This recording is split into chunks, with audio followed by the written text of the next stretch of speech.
What's going on, y'all? One Mad Z. That's how you're supposed to lay down the gold. I don't know why people got wrinkly, crinkly, blah, blah, blah, but that's how you're supposed to lay it down. No crinks, no nothing, everything's super clean. Anyway, we've been busy. We've been working, we've been trying to get things together, but you may notice something different.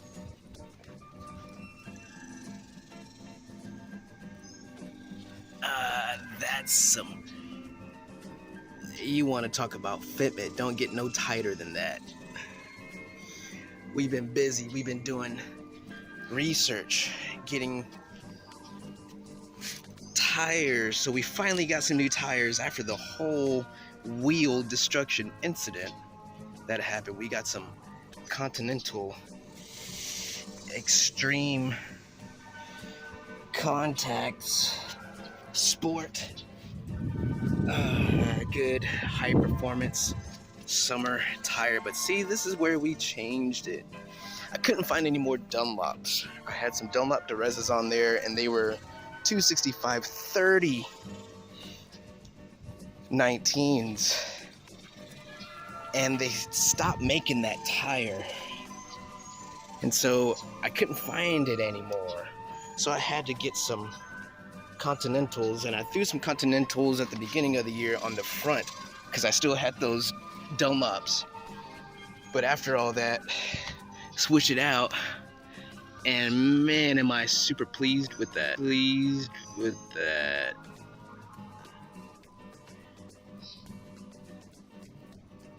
That fitment is spot on, and I get more rim protection. So this time, instead of going to a 30 again, but same tire, I went with the 40 this time. Still 265 19s. I do have a little bit of rubbing, but I gotta tell you how that happened. So it's not bad. It just rubs right here, but not detrimentally. So when that wheel exploded, it messed up the fender roll that I had somehow. And so when I changed this out, I was like, all right, since I'm gonna have to go with the taller tire, or I want to go with the taller tire, I'm gonna have to change out the spacers. So originally I had some 20 mil spacers back here, and when I put them on after I mounted these tires, it literally just sat there, and I couldn't do anything with it. It wouldn't move without rubbing or anything like that. It was that tight. But I was like, okay, well, I've got some 15s at the front. So I took those 15 mil spacers, threw these back there, and threw the 20 mil spacers up at the front. And I love the way that the look came out. It's exactly what I wanted for it. Just a tiny little bit of poke right there, and a tiny little bit of flushness poke a little bit right there. But the thing that I'm pleased about is I don't have as much, I can't get that, there we go. I don't have as much exposure of this barrel to the outside. It'll at least hit some of this tire and graze over that. It won't catch a lip right there. So this face is protected by this spot right there. It'll just glaze right over it. It won't catch it. So I'm happy about that.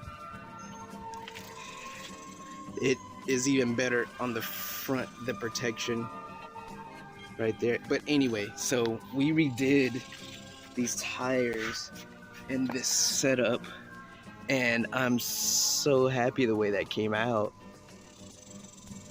Right on the money. Just a subtle stretch, nothing super aggressive. I had to pull these fenders, these front fenders, a little bit more than they were to accommodate that extra 5 millimeters.